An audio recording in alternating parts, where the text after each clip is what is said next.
nung high school, I don't have many friends na straight guys. And up until now, parang hindi ko pa rin ma-expect na I'm with friends with the straightest person I know. Laging sinasabi na, parang pag bakla ka, kailangan magaling ka. Kasi parang pag hindi ka magaling, hindi ka talented, gagamitin nila yung sexuality against you. Which is parang, ang sakit kasi parang pinanganak na kami kakaiba, tapos parang pinanganak pa kami may responsibility to prove ourselves. One time sabi ng tita ko, Mars, marunong ka ba mag-tie ng ribbon? Sabi ko, tita, hindi pa ako marunong mag-tie ng knot.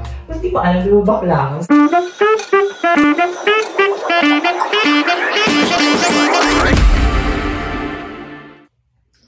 Hello! Welcome to another episode of the Mellow Pod. And I'm Carmelo George, S. Derder. And ngayon, magkakaroon naman tayo ng another interview. And sasamayan tayo ng isa sa mga closest friend ko, si Mario Dominic Sikat. Ayan. So... Alam mo, mapakilala ba? Hindi. Ako. Sige, mapakilala mo muna. Sige, go. Magpakilala ka muna. Sino ba si Marion Dominic Sikat? Okay, hi. Ako si Mars, Marion. Yeah, yun lang. So Mars. Mars ang tawag na. Pronouns, they, them. Ayun. Pero I don't, care with pronouns. Para lang for formality, I just use them. Ayun. So, Mars here is my closest friend. Isa sa mga closest friend ko. Once, nung pumasok na ako ng college.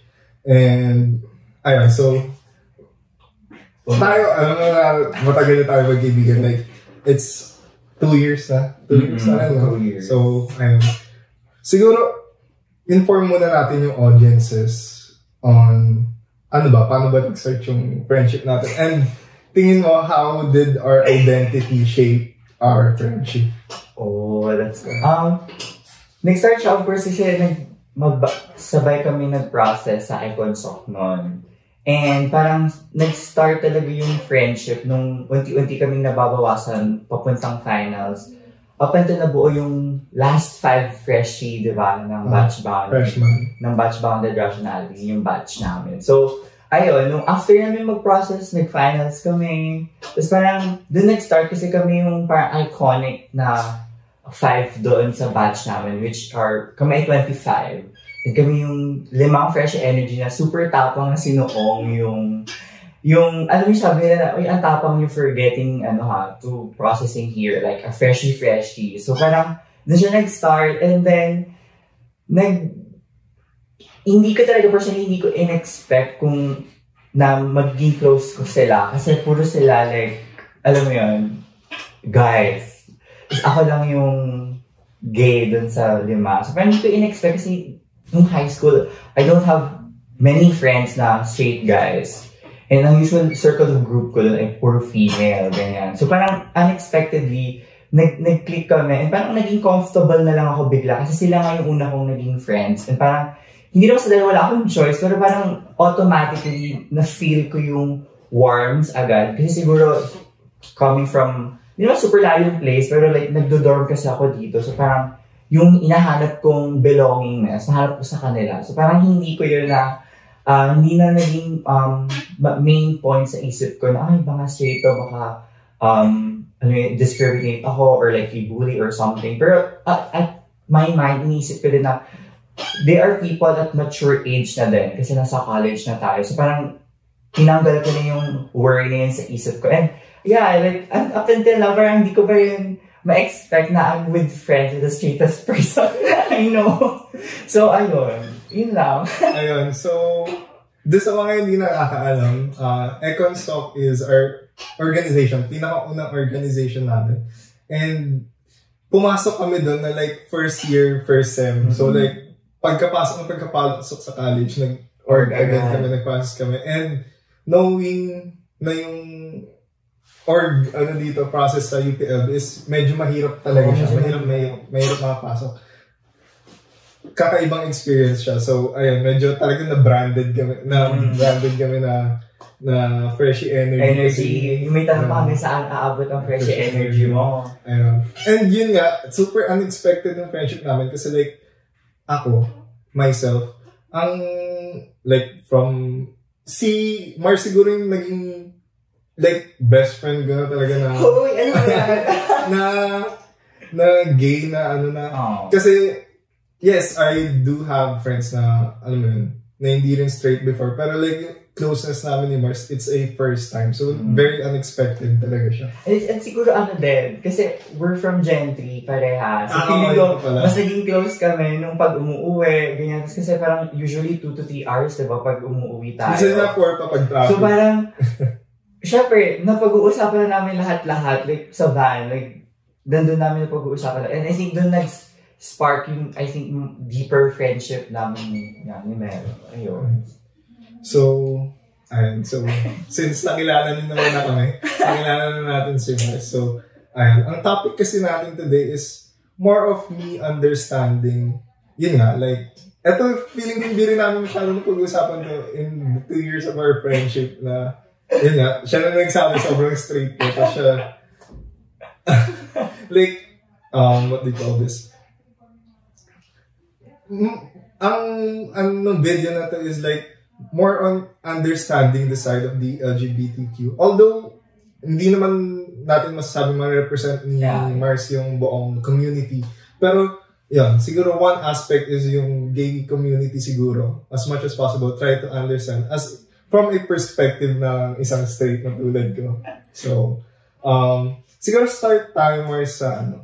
So, eto nakwento naman yun na sa akin, pero like, let's, for the sake of the viewers. For the sake of the viewers, ano yung coming out story mo and ano yung mga experiences tingin mo na napagsabi sa'yo na, ay, okay, ito.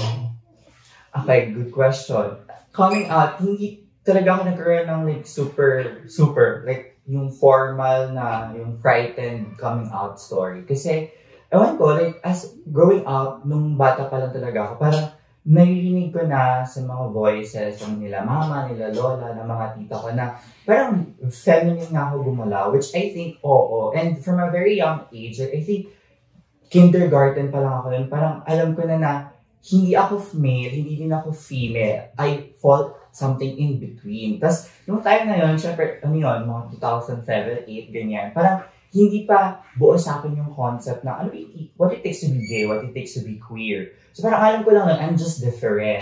Tapos nung pinaka-process ng coming out ko ay first sa friend, sinabi ko lang sa friend ko, grade 3 ako noon na, feeling ko bakla ako, gumunan lang ako. And then parang siya yung unang friend ko na pinagsabihan ko ng kung ano yung pakiramdam ko noon na accurate sa nararamdaman ko. And feeling ko, along the way, nung nag-start ako ng elementary, parang doon ko binild up yung self ko. Parang hindi ko kailangan ng mag-come out sa parents ko. Kasi parang,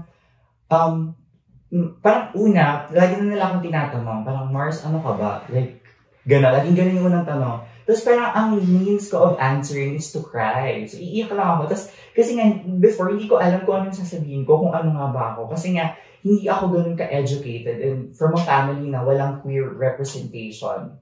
So, parang ang hirap i-navigate nun sa sarili na, nga, ano ba talaga ako? Parang malaking part nun yung parang napakalaking question mark na parang malaking part ni Mars yung sexuality niya. And then, wala talaga ako naging formal coming out. Parang it's more of building up sa parents ko na ganito na ako. Like, without saying explicitly na I'm gay. Ganyan. Parang ina-express ko na lang siya through how I act, ganyan. Parang ayoko ng physical jobs, ayoko magbuhat.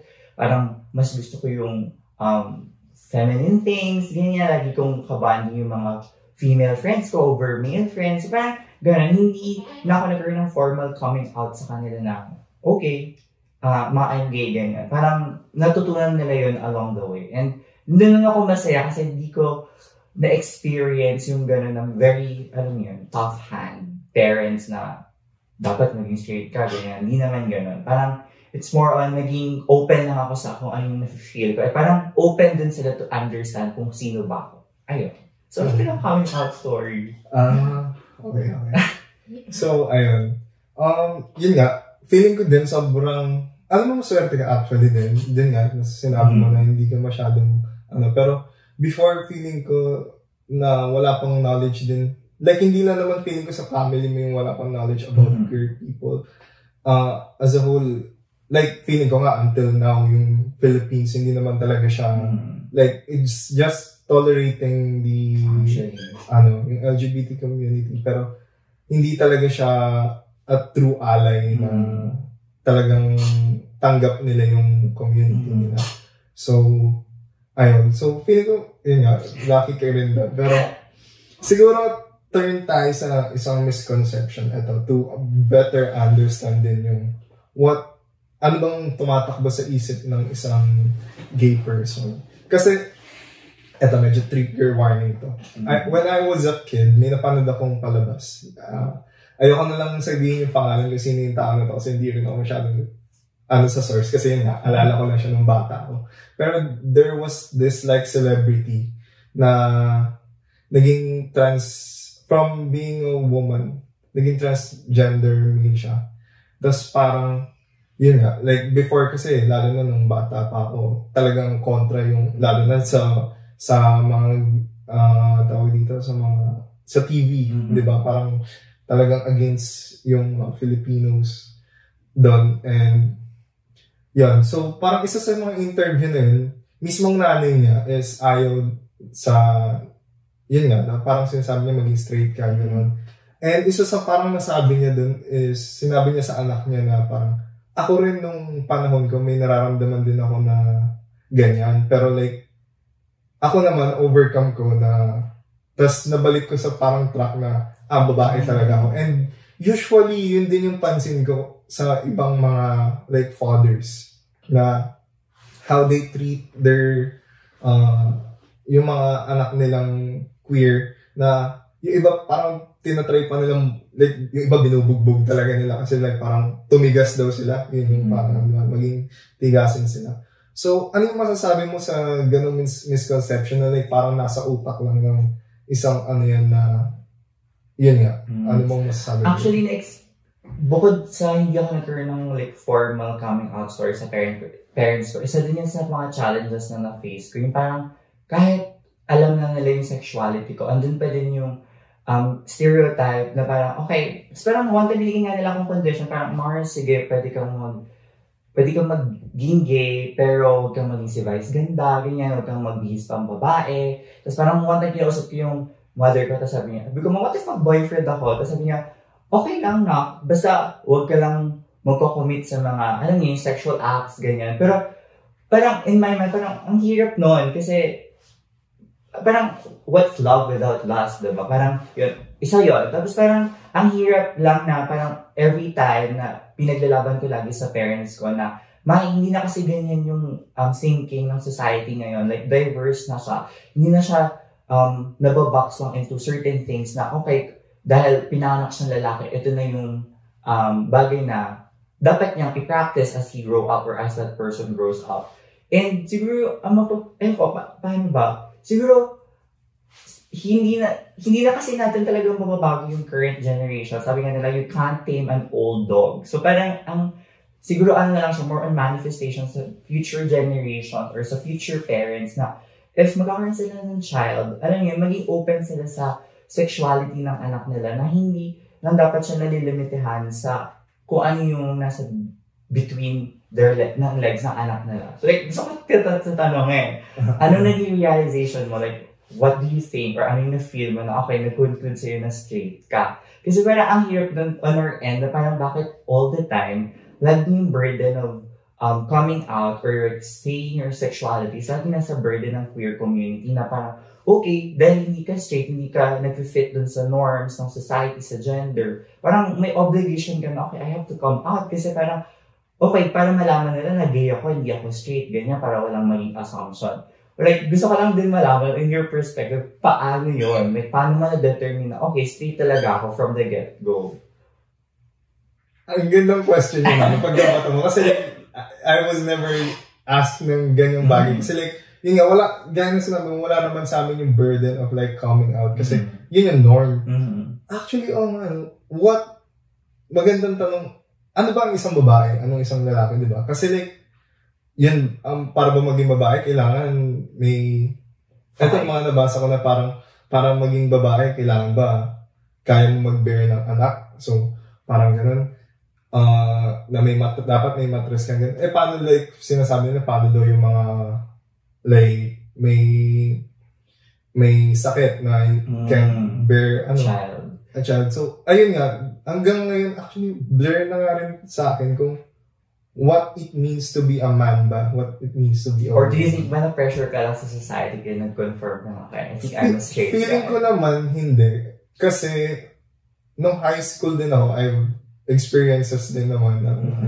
And, ayun, medyo private siya, kaya hindi ko masyado ma-disclose. Pero, I have experiences din nung mga high school where medyo try mo explore talaga yung sexuality mo, pero yung gender ko. Pero, yun yan. Doon ko na pinaka-na-realize na, okay, ito talaga ako. Na straight man talaga. Tsaka, yun nga, siguro, factor na rin na yun nga, sa mga babae lang ako usually na a-attract. Pero, ewan, we never know kung anong mga pero, as far as sa babae pa lang naman ako na-attract. And, yan, medyo pag sa lalaki, hindi ko alam kung sa society siya. Sa kinalakihan ko na rin. Pero, yun nga, parang hindi naman ako nagkakaroon. Okay. Buti na point mo. Yung isang factor din, ng example nung kanina na, parang, na-surpass ko naman siya nung childhood ko. Yun kasi yung problem ngayon ng mga parents when teaching their children. Parang, lagi na sinosuppress, hindi lang yung gender, pero yung emotions and feelings. So, the more na sinosuppress nila yun, tapos nakikarry over sa anak nila. So, parang, iniisip tuloy ng bata na, parang malaking part sa kanila na mali yung nararamdaman nila. Na, for example, lalaki ka, kasi bigla kang bata ka pa, tapos feeling mo, nagkakagusto ko na sa same sex or gender. Parang iniisip mo na, parang mali ito kasi sabi ni mama, hindi siya tama, hindi siya normal. So, parang the more na ini-instill natin sa society or sa mga anak natin na, okay, ito yung certain lang or ito yung dapat mong maramdaman. The more na nasa-seclude yung idea mo as a person. So, parang hindi mo na-explore yung gender mo. And I think yun yung maganda sa society ngayon. Parang kung yun yung bagay na tinuro sa'yo nung bata ka,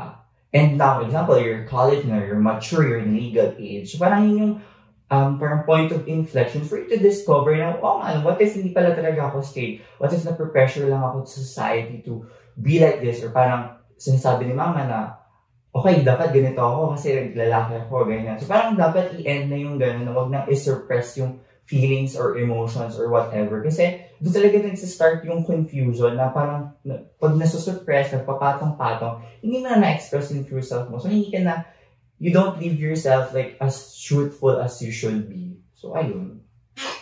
And isa pala, yung sinabi mo kanina, gusto ko lang i-clarify, like, dun sa more profound term na what it takes to be a woman or man. So, may sexual characteristics kasi na tinatawag. So, sexual characteristics, yun yung sex mo assigned at birth. So, doon, sa classification ng sex mo assigned at birth, doon pumapasok yung morphological sex na tinatawag or ano yung characteristics ng sex mo. So, example, if you're born a female, so ang characteristics mo is to have a womb. So, pag you were born a male, you don't have a womb. So, parang ganun siya. So, tapos next, sa chromosomes, diba? Parang iba yung chromosomes ng female sa male. Di ako sure kung anong... X tsaka XY. Ayun, sa male tapos X. Ayun, basta may category siya na yung sexual characteristics mo, doon siya nagpo-fall based on what is assigned to you at birth. Ganon siya. Ayun. So, siguro tuloy na rin natin doon sa misconceptions ng mga misconceptions. Ano po yung mga tingin mong misconceptions with the community sa inyo? May isip ka ba? Ito. Siguro pagdating sa naging hugot ko din siya nung high school. Up until now naman. Yung parang sa ACADS or everything, parang sa pursuit mo of your academic career, parang laging sinasabi na, parang pag bakla ka, kailangan magaling ka. Kasi parang pag hindi ka magaling, hindi ka talented, hindi ka masipag, parang gagamitin nila yung sexuality against you, which is parang ang sakit kasi parang pinanganak na nga kami kakaiba, tapos parang pinanganak pa kami may responsibility to prove ourselves na okay, kaya din namin makipagsabayan sa, straight people. Pero yun yung masakit na part na parang lagi na lang kailangan, every time may pinapatunayan kami, laging kailangan i-prove yung worth namin sa society. Kaya parang, yun yung lagi kong mantra sa self ko. Parang lahat ng ginagawa ko, lahat ng achievements na achieve ko, especially nung high school up until now, it's always like a love letter to my community. Kasi parang, okay, nakikita nila, si Mars, leader si Mars acad achiever si Mars. Si Mars, magaling siya mag-report, magaling siya sa ganyan, magaling siya sa tao, magaling siya mag-lead, ganyan, magaling siya mag-command. So parang, yun yung satisfaction na nakukuha ko, na parang the more na I make, hindi lang yung sarili ko, but the whole community na, okay, kaya din namin maging certain people. Parang tanggalin nyo lang yung derivative, parang remove the derivative na parang, yung about gender. Kaya din namin makipagsabayan sa lahat ng tao. Just think na para-paras lang tayong human beings dito. Tapos parang hindi na namin kailangan patunayan yung self namin to society. Kasi kaya din naman namin yun. Malaking part lang talaga na hindi dapat isipin ng tao na yung gender namin is malaking part ng kung anong kaya namin gawin sa society. So, actually, may pumasok din sa aking misconceptions while you're saying that. Kasi sa mainstream media, sa TV, like growing up, ang usually representation ng isang gay is like komedyante. Kasi like, usually diba pag sa TV, nakikita mo pag may gay, laging nagpapatawa. Like parang wala akong masyado na thinking about it. Wala akong na, di ba? Wala akong naiisip na gay na hindi nagpapatawa. Usually, laging pag gay, expected na komedyante siya. So like, may tingnan mo ba actually, nakakatawa. Yun yung masakit na part, yun nga, nasa-stereotype kami sa jobs. Like, okay, yung nasabi nga sa kanyang parents ko, Mars, sige, pwede kami bakla, pero like, huwag kang maging si Vice ganda, huwag kang maging performer, huwag kang maging artist. So parang doon pa lang, tapos parang kakibat nun parang, one time sabi ng tita ko, Mars, marunong ka ba mag-tie ng ribbon? Sabi ko, tita, hindi pa ako marunong mag-tie ng knot. Mas di ko alam, di ba bakla ako? So parang, oh my God, hindi ba part ba ng job description ko or as a human person? Parang hindi naman. Parang yun yung masakit na part na lagi na lang nami-misconception kami dun sa mga certain jobs. Pero siguro, ang papayo sa mga queer people out there, parang do your job, parang do your research, do your research. Kasi madami mga queer people out there na very successful in their past. For example, si Harvey Milk. Si Harvey Milk ay isang American senator. He is the first senator na umupo sa USA na openly gay. So parang yun pa lang makita na nag-step up na talaga yung queer people even before na wala pang generational acceptance. And wait lang, meron pang isa. Kaya kaluto ko na. Okay, never mind. Basta yung... Pero anong ginawa niya? Nag-help siyang i-decode yung Enigma code during World War II. Wait. Kaluto ko yung sige, research yun. Basta... I-research nyo na lang. Basta yun, na kinulong siya just because he's gay, pero hindi na consider yung contribution niya during World War II na dinecode niya yung basta yung something sa war. Kalito ko, part yun ng NZ ko ng Society. Siguro last misconception din na naisip ko is yun nga. Like, for example, si Vice Ganda. Feeling ko si Vice Ganda kasi yung pinaka-prominent din na So like, although gay nga si Vice Ganda, hindi, pronounce ni Vice Ganda? Kahit Like she or he doesn't represent naman talaga dapat, hindi mo dapat generalize yung gay community na lahat sila parang si Vice. Yeah. So, isang mga pansin kong, like, ngayon feeling hindi ko, baka hindi na lang ako masyadong nanonood na show, pero nung like bata ako, pag si Vice Ganda, ang laging act sa kanya is yung pag may pogi, gano'n, tapos parang nagpapa-cute siya lagi, gano'n. So, siguro pwedeng magandang talk natin is,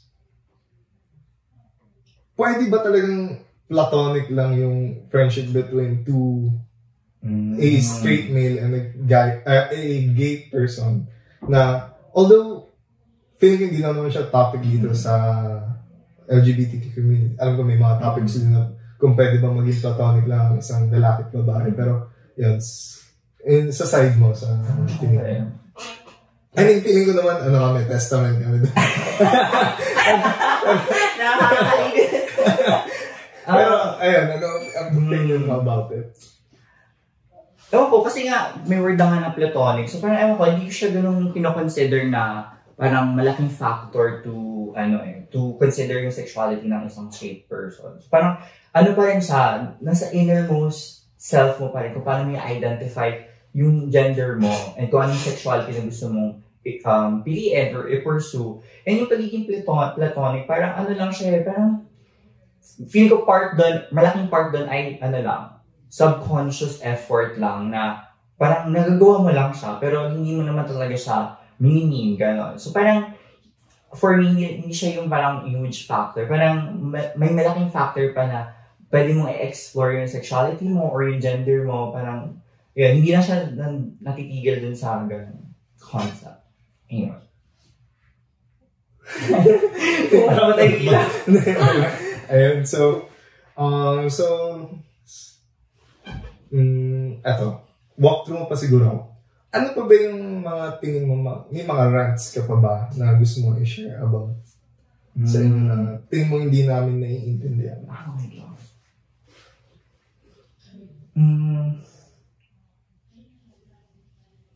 Siguro sa perspective ng gay, parang okay, we're gays, pero we're not women. Parang malaki kasing difference yun, parang okay, na-identify ka nila as gay, so akala nila, very parang gusto mo lahat woman things, ganyan, parang babae ka, ganyan. Pero iba kasi yung pagiging gay at sa pagiging woman, parang magkaibang distinct categories sila. So parang, wag siguro natin i-fit lang or i-minimize yung classification porket gay siya, parang gusto niya lahat women. Kasi masyadong flexible yung gay kasi sexual orientation lang siya. So parang may much more pa to sexual orientation na i-fit lang natin yung notion natin sa isang tao.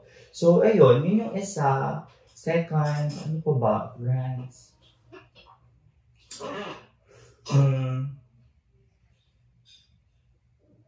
Sabi ko na kanina yung parang always trying to prove ourselves. Ano pa ba? Ayun, siguro parang laging iniisip ng tao, mahihina kami. Parang lagi kaming emotional or something. Pero out of all the people, feeling ko lang kami yung pinaka-matatatag na tao. Like, kami mga queer people. Kasi kami yung naka-experience ng discrimination, laging paglabas ng bahay, laging may fear. Parang what if matawag, parang yun, simple catcalling, bakla, ganyan. Or yun, simple discrimination. Even going to the bathroom, yun yung nakakatakot. So yung ganun, lagi nila na parang pag lumalabas kami ng bahay, laging may fear, laging may anxiety. And siguro the fact na nako-conquer namin on our daily lives, parang yun yung satisfying part na ng isang queer people. Parang malakas kami, hindi kami mahina. Parang hindi namin, though may mga points of vulnerability kami, pero hindi kami laging mahina, lagi namin pinapakita yung strong facade namin kasi nga, society already, did harmful things to us. So parang, ipuput pa ba namin yung self namin na ilugmok pa sa kung ano yung judgment na fina-face namin on a daily basis. Parang hindi na. So parang, yun lang, feeling ko, isa kami sa mga strongest people out there. And, isa kami sa mga tao na nakaka-understand ng tao. Kasi parang iniisip ng tao, parang lagi kaming judgmental, lagi kaming cutthroat, magsalita, laging straightforward. Pero parang yun yung means namin to somehow protect ourselves na parang we just want to be truthful. Like straightforward kami laging mag-comment. Especially ako, parang lagi yun yung parang feel ko naging defense mechanism ko like growing up na parang laging bitch face, laging stoic, ganyan lang. Tapos parang hindi ko rin mag-blame yung ibang tao for not liking the way I present myself. Kasi parang, ayaw ko lang na ma-take advantage ako ng tao. So kaya laging parang, kinakatakutan, difficult to approach, laging ganun yung comment sa akin. So parang okay lang kasi ganun na talaga ako. Parang yun yung lived experience ko na yun yung way ko to protect myself and to protect my sanity to bullying or other external factors. Ayun. So, given yung mga rants na nasabi mo kanina, siguro, ano yung parang masasabi mong hope mo for the future? Okay. Moving forward. Hope for the future. Siguro na lang talaga for the future generation, to the future queer kids, siguro talaga, learn history. Yun talaga yung very important. Kasi, pag hindi mo kasi, parang kung alam mo lang kung ano yung sexuality mo, parang, tapos hindi mo alam kung ano yung history, pinanggalingan ng kung ano yung naglalaban ng mga queer people. Parang, baseless siya na ganun ka lang, hindi mo alam yung histories. Parang, lahat kasi na-exercise naming liberation right now started dun sa Stonewall riots. It happened 1969 sa New York, USA. Yun yung unang parang ni-raid yung isang gay bar doon.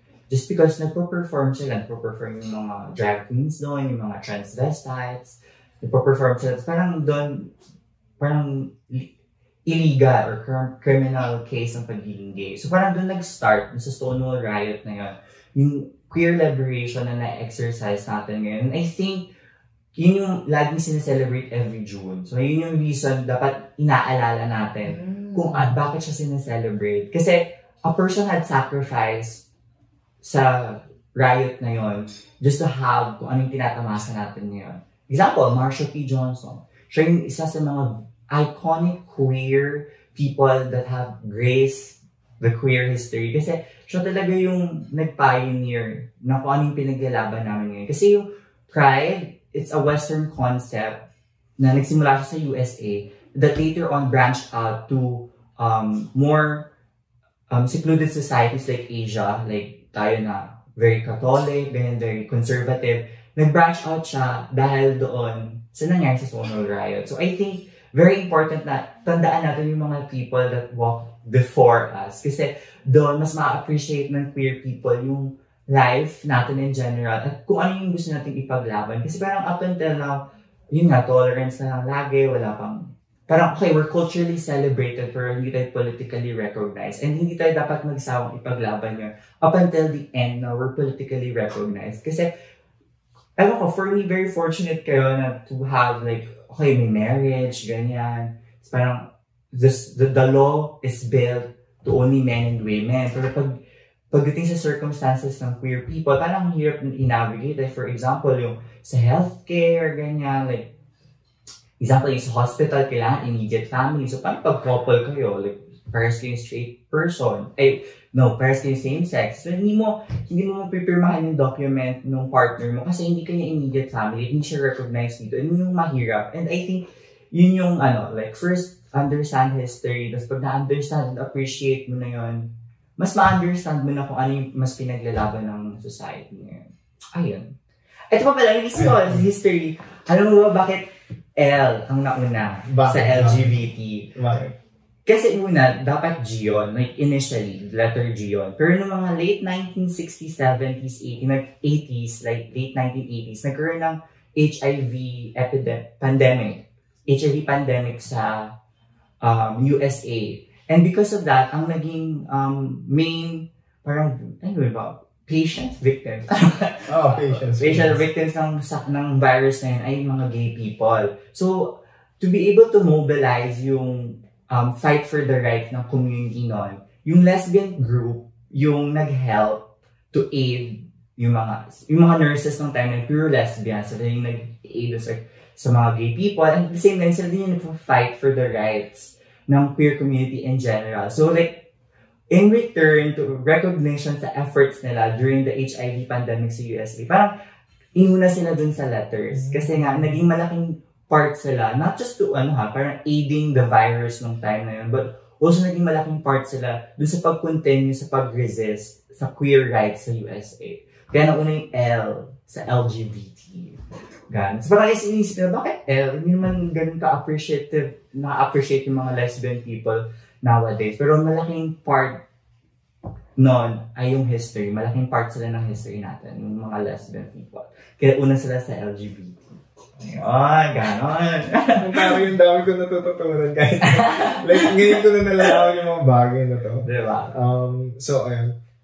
With you being knowledgeable na, ngayon nga, knowledgeable ka na, siguro, matanong ko na sa'yo, ano yung pwede mong maging advice sa younger self mo with all the knowledge that you have now? Ano yung ma-advise mo sa younger self mo na tingin mo rin makakatulong sa mga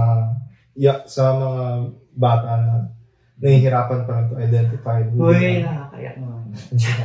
Ang ma-advise ko sa younger self ko, Siguro wag siyang ma-pressure. Siguro, you'll get there eventually. So, siguro growing up, mahirapan kang i-discover kung ano yung self mo, ano yung sexuality mo, sino yung nagugustuhan mo. Pero eventually, you'll come to a place na matasatisfy ka at ma-realize mo yung full version mo without relying to other people. Parang mas magiging self-sufficient ka. So parang, siguro mag-i-foster mo yung people's relationship. Kasi parang, yun din ako nagkulang right now. Kasi nga, sobrang very strong ng facade ko. Konti lang yung friends ko. So konti lang talaga yung mga people na nakakaintindi sa akin in general.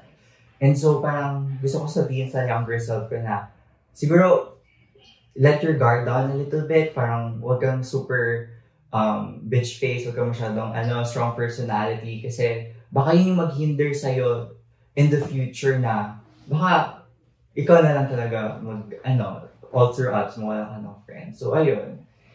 Tsaka siguro huwag mo i-overthink yung love. Kasi parang every time, lagi na lang yun yung magiging challenge mo pag nag-high school ka. Parang iisipin mo yung love, yung having a partner, having a boyfriend, parang yun yung magiging way para ma-complete ka. Pero wag mo na siyang super isipin kasi life doesn't revolve around romantic love to other people. Parang mas better na very satisfying yung na-empower mo yung self mo than looking for love na eventually madi-distract ka din niya in the future. So, yun. Ang ganda. Ang ganda. Ayun. Siguro one last question na lang bago natin i-conclude tong podcast. Is, ano yung tingin mong pwede mong message para dun sa mga bata na, well, alam na nila kung sino talaga sila, pero like, natatakot sila na mag-come out or baka mismo sa pamilya nila kasi hindi welcoming ng ganung idea yung family nila. What do you think yung pwede mo sanang masabi? Siguro kasi ang hirap yung i-please especially if you live in the same roof with your parents. Siguro, once you get there, once na nasa legal age ka na, siguro yun na yung age na huwag kang mag-hold back sa nafe-feel mo at ipaglaban mo talaga kung ano yung sino ka. Kasi ang hirap na yun nga, sinasuppress mo lagi yung feelings mo sa bahay. Parang pag nasa bahay ka, you're putting up a mask just to please your parents. Paglabas mo, dun ka sa yung truth. Parang ang hirap na mahanap yung safe haven mo sa outside, tapos hindi mo siya napo-foster within your family. Though, it's easier said than done. Pero siguro yun, try to find courage na ipaglaban kung ano ka. Kasi ang hirap na i-navigate yung self mo, tapos hindi ka nakakaget ng enough support. Though, pwedeng, yun yung magandang part sa LGBTQ community kasi you got to choose your family. And when you feel na yung family mo, yung intermediate family mo, hindi na nila natutugunan yung needs mo, ng belongingness, ng support, parang may discretion ka na to leave them out. Parang you find a person or a group of people na makaka-understand sa'yo. And yun yung maganda sa atin kasi community na tayo. So you can always have or choose your family outside your immediate family. And sometimes, sila pa yung nagiging tunay yung pamilya na minsan mas magiging grateful ka pa na, buti umalis ako sa household na to. So like, yun. Siguro depende sa anong situation mo. Pero yun, depende naman sa personal matters. Ayun, so, ang ganda no? Like, matagal lang ang magkaibigan talaga ni Mars at start pa lang talaga ng college pero like, ngayon ko lang nakita talaga ng fully yung ganitong side niya. So, thank you very much para sa pagpapa-unlock ng invitation ko dito.